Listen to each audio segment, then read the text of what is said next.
मैं doctor Vinod Kumar Sharma, associate professor, department of business administration, government PG college Deoli, Rajasthan.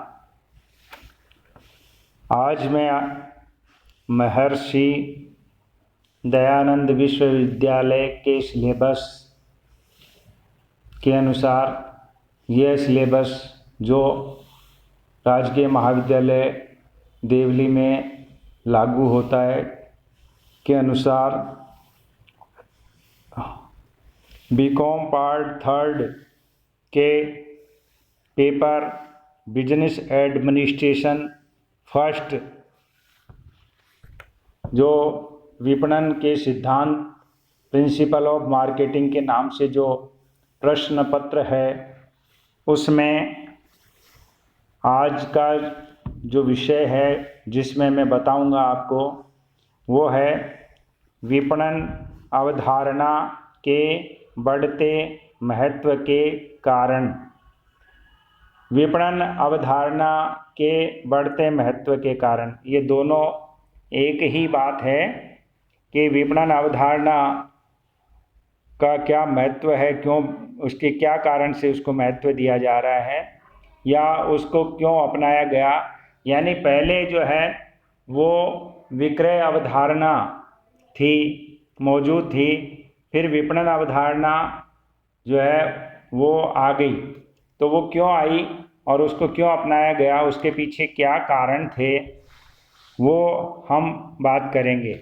तो हम कुछ बिंदुओं के माध्यम से ये समझने का प्रयास करेंगे कि विपणन अवधारणा के महत्व के बढ़ने के कारण क्या क्या कारण हुए हैं। तो अभी आपके सामने मैं एक एक कारण पर चर्चा करूंगा। पहला कारण है जनसंख्या में वृद्धि। दुनिया में सभी राष्ट्रों में जनसंख्या वृद्धि हो रही है, जैसा कि आप जानते हैं। यद्यपि कहीं यह कम तो कहीं अधिक तीव्र गति से हो रही है। परिणाम स्वरूप नवीन बाजारों में ग्राहकों का जन्म हो रहा है,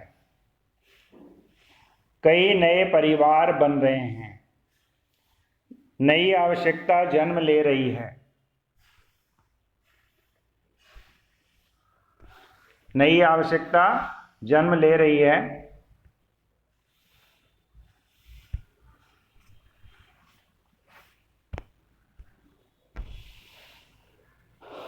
इतना ही नहीं, जनसंख्या के ये सभी नए घटक अपेक्षाकृत अधिक समृद्ध भी दिखाई दे रहे हैं। फलतः आधुनिक विपणन अवधारणा का महत्व बढ़ रहा है। यानी ये समृद्ध हैं तो इनके मतलब जो उपभोग है इनके द्वारा किया जाने वाला, वो न सिर्फ खाने पीने या कपड़े तक सीमित है, बल्कि उससे ऊपर की जो है सुख सुविधाओं संबंधी आवश्यकताओं का उपयोग इनके द्वारा किया जा रहा है। तो ये समृद्धि के कारण नया बाजार जो है वो जन्म ले रहा है। इस कारण से जनसंख्या जो वृद्धि हो रही है, उस हिसाब से विपणन अवधारणा सभी संस्थाएं उसको अपनाने का प्रयास कर रही हैं। इसी तरह से दूसरा जो कारण है वो आप देख रहे हैं, खर्च योग्य राशि में वृद्धि। पिछले कुछ दशकों में औसत आय में वृद्धि हुई है और फलतः लोगों की खर्च योग्य आय यानी डिस्पोजेबल इनकम में भी वृद्धि हुई है। अर्थात लोगों की क्रय क्षमता या परचेजिंग पावर बढ़ी है। फलतः लोग आवश्यक वस्तुओं के साथ साथ आराम एवं विलासिता की वस्तुओं पर खर्च करने में सक्षम हो रहे हैं। जो पहले ऐसा नहीं था कि लोग बाग आवश्यकताओं की वस्तुओं पर ही ज़्यादा उनका खर्चा हो जाता था और खाने पीने, कपड़े आदि रहने आदि के खर्च में ही उनकी पूरी आय चली जाती थी। लेकिन उसके बाद जब खर्च योग्य आय बढ़ी है तो लोग बाग फ्रिज, टीवी, कार, दोपहिया वाहन, cooler, air conditioner, mobile phone, अच्छे एवं डिजाइनर वस्त्र, हीरे जवाहरात या गहने, मनोरंजन, बाह्य भ्रमण आदि के लिए आसानी से धन जुटा पा रहे हैं। अन्य शब्दों में लोग अधिक संतुष्टि के लिए धन खर्च करने हेतु तैयार हैं। ऐसे में विपणन की नवीन अवधारणा का महत्व स्वतः ही बढ़ता जा रहा है। तीसरा है खर्च, इसी से मिलता जुलता पॉइंट हम कहें, खर्च प्रवृत्ति में परिवर्तन। पहले लोग दैनिक जीवन में बहुत सोच समझकर एवं अति आवश्यक होने पर ही धन खर्च करने का निर्णय लेते थे, यानी बहुत ही मितव्ययिता के साथ जीते थे। किंतु अब प्रवृत्ति बदल रही है। लोग कभी भी धनराशि और कभी कभी तो बड़ी धनराशि खर्च करने का साहस भी तत्काल कर लेते हैं। ऐसा कई कारणों से हो रहा है, किंतु इसमें एक प्रमुख कारण है, वो है लोगों में आपसी होड़ या प्रतिस्पर्धा या देखा देखी। पड़ोसी, मित्र या रिश्तेदार ने कोई वस्तु खरीदी है तो हमें भी खरीदनी चाहिए वाली प्रवृत्ति अधिक है। इसके अतिरिक्त पहले लोगों में धन संग्रह या बचत करके रखने की प्रवृत्ति भी अधिक थी और धीरे धीरे वो कम हो जा रही है। पहले क्या था कि लोग बाग सोचते थे कि भविष्य में जाने क्या ज़रूरत पड़ जाए, इसलिए वो पैसे को बचाते थे, इकट्ठा करते थे, जमा करते थे। अब जो है खाओ पियो, मौज उड़ाओ, जीवन को आनंद एवं आराम से जियो, दिल मांगे मोर, यानी ये जो डायलॉग हैं, आदि डायलॉग में वो विश्वास करने लग गए हैं और विश्वास करने वालों की संख्या बढ़ रही है। अतः नवीन विपणन अवधारणा का महत्व तो बढ़ता ही जाएगा। अब है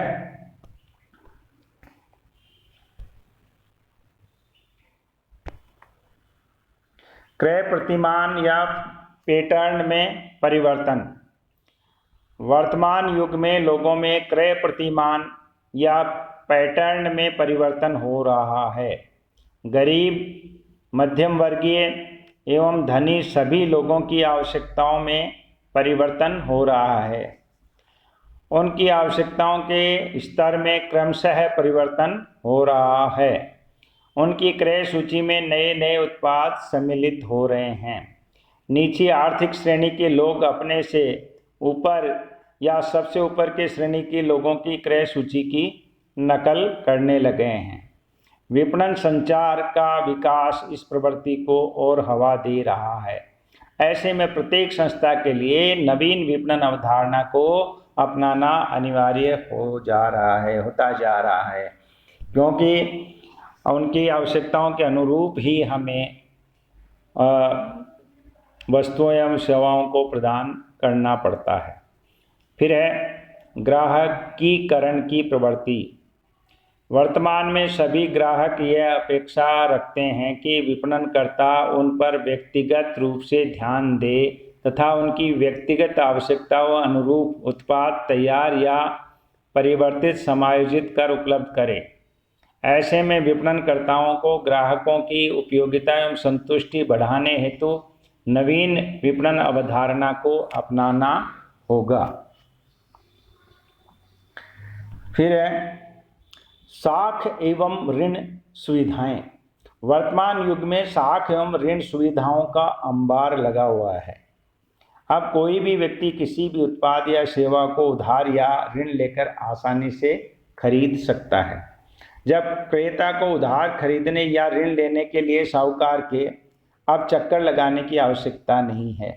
साहूकार या बैंक ग्राहक के घर जबरदस्ती घुसकर ऋण देने का प्रयास कर रहे हैं। आप आए दिन देखते होंगे कि क्रेडिट कार्ड वाले आपसे संपर्क करते हैं, ऋण देने वाले आपको फ़ोन करते हैं और जो भी कोई वस्तु है वो आपको किस्तों पे मिल जाती है और डाउन पेमेंट पे मिल जाती है, ज़ीरो ब्याज पे मिल जाती है। इतना ही नहीं, प्लास्टिक मुद्रा, क्रेडिट कार्ड, डेबिट कार्ड ने तो ऋण लेने या माल उधार खरीदने का मार्ग और भी आसान कर दिया है।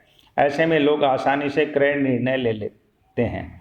ऐसे उदार वातावरण में नवीन विपणन अवधारणा को नवीन आयाम मिल रहे हैं। फिर है अगला, हाँ, तकनीकी परिवर्तन। आधुनिक युग परिवर्तनों का युग है। हर पल हर दिन परिवर्तन हो रहे हैं। तकनीकी परिवर्तन भी तीव्र गति से हो रहे हैं। फलतः उत्पाद तकनीक में, स्वयं उत्पाद एवं उसकी प्रणाली में, उत्पादों के उपयोग में, उत्पादों के रंग, रूप, आकार, किस्म, डिजाइन आदि में निरंतर परिवर्तन हो रहे हैं। फलतः उत्पाद जीवन छोटा होता जा रहा है, यानी वो प्रचलन से बाहर हो जाता है। कई संयंत्र एवं उत्पाद अपेक्षा से पूर्व ही प्रचलन से बाहर हो रहे हैं। ऐसे में नवीन संयंत्रों एवं उत्पादों का विकास हो रहा है। इन नए उत्पादों को बाजार में प्रतिस्थापित करने में नवीन विपणन अवधारणा का महत्व दीर्घकाल तक बने रहने की संभावना है। अगर आप विपणन अवधारणा को समझते हैं कि कस्टमर ओरिएंटेड है वो और इसमें नवाचार होता है, तो आप निश्चित रूप से समझ जाएंगे कि इसके ये महत्व क्यों बढ़ रहा है इसका। फिर है वितरण व्यवस्था में परिवर्तन। बाजार में वितरण व्यवस्था में व्यापक परिवर्तन हो रहा है।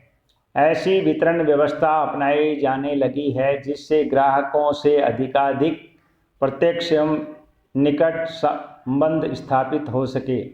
छोटे फुटकर व्यापार गृहों या स्टोरों का महत्व बढ़ गया है। प्रत्यक्ष वितरण एवं दीर्घ स्तरीय फुटकर व्यापार का महत्व बढ़ने लगा है। इंटरनेट की सुविधा से वितरण व्यवस्था में व्यापक एवं आमूलचूल परिवर्तन होने की संभावना है। टेली शॉपिंग में भी वितरण व्यवस्था को नया आयाम दे रही है। नेटवर्किंग मार्केटिंग भी विपणन व्यवस्था में आ गई है। त्वरित परिवहन व्यवस्था से वितरण व्यवस्था को नए पंख लगे हैं। ऑनलाइन मार्केटिंग और ऐसे जो नवीन विपणन अवधारणा जो है उसको गंभीरता से अपनाना जरूरी हो गया है। फिर है संचार माध्यमों का विकास। पिछले कुछ दशकों में संचार क्षेत्र में भारी क्रांति हुई है। समाचार पत्र, पत्रिकाओं, टीवी चैनलों, रेडियो प्रसारणों की बाढ़ आ गई है।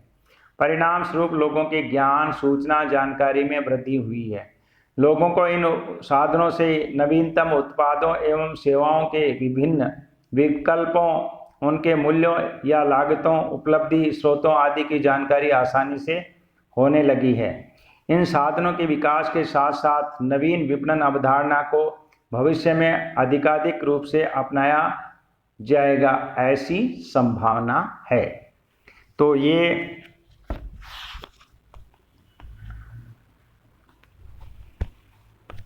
अब है उपभोक्तावाद का जन्म एवं विकास। पिछले कई दशकों में दुनिया के सभी देशों में उपभोक्तावाद का जन्म एवं विकास देखा गया है। फलतः उपभोक्ता अपने अधिकारों के प्रति अधिक सचेत हुए हैं। वे अपने अधिकारों की रक्षा के लिए अधिक संगठित हुए हैं। इससे वे अपने अधिकारों को पाने एवं उनकी रक्षा करने में बहुत बड़ी सीमा तक सफल भी हुए हैं। ऐसे में विपणन की नवीन अवधारणा को अपनाना प्रत्येक संस्था के लिए प्राथमिक आवश्यकता बन गया है। फिर उपभोक्ता को वैधानिक संरक्षण। दुनिया में प्रत्येक देश में उपभोक्ता को वैधानिक संरक्षण मिल रहा है। हमारे देश में भी उपभोक्ता के अधिकारों को वैधानिक संरक्षण प्राप्त हो गया है। उपभोक्ता संरक्षण अधिनियम एक प्रमुख दस्तावेज है जो उपभोक्ता के विभिन्न अधिकारों को संरक्षण प्रदान करता है। इसके अतिरिक्त भी कई अधिनियम हैं जो उपभोक्ता को संरक्षण प्रदान करते हैं। इनमें प्रमुख है माप तोल अधिनियम, आवश्यक वस्तु अधिनियम, काला बाजार निरोध अधिनियम, मानक अधिनियम आदि। इन अधिनियमों की व्यवस्था के होते नवीन विपणन अवधारणा का पालन करना प्रत्येक संस्था के लिए अधिक उपयोगी होगा। और फिर है प्रतिस्पर्धा में वृद्धि। प्रतिस्पर्धा में वृद्धि। वर्तमान भूमंडलीकरण के युग में व्यवसाय में प्रतिस्पर्धा में तीव्र वृद्धि हो रही है। राष्ट्रीय, अंतर्राष्ट्रीय एवं भूमंडलीय संस्थाओं के बीच प्रतिस्पर्धा भीषण होती जा रही है। फलतः कुछ संस्थाओं का विक्रय निरंतर गिर रहा है तो कुछ के विक्रय में वृद्धि नहीं हो पा रही है। ऐसी संस्थाओं का अपना अस्तित्व बनाए रखने के लिए विक्रय वृद्धि के नवीन अवसरों को खोजना एवं नवीन बाजारों का विकास करना होगा। ऐसे में उन संस्थाओं को नवीन विपणन अवधारणा को अपनाना ही होगा।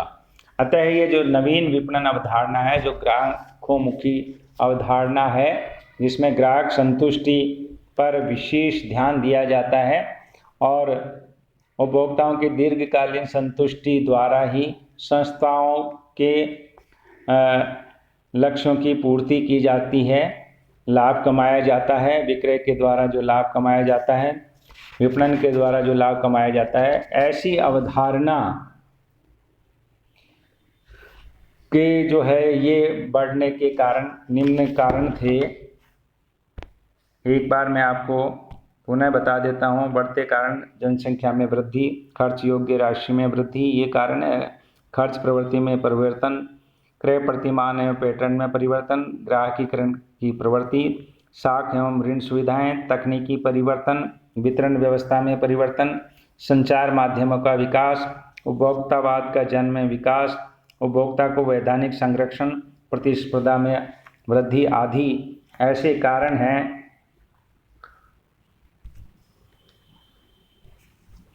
जो नवीन विपणन अवधारणा को अपनाने के लिए जरूरी हो गए हैं। धन्यवाद।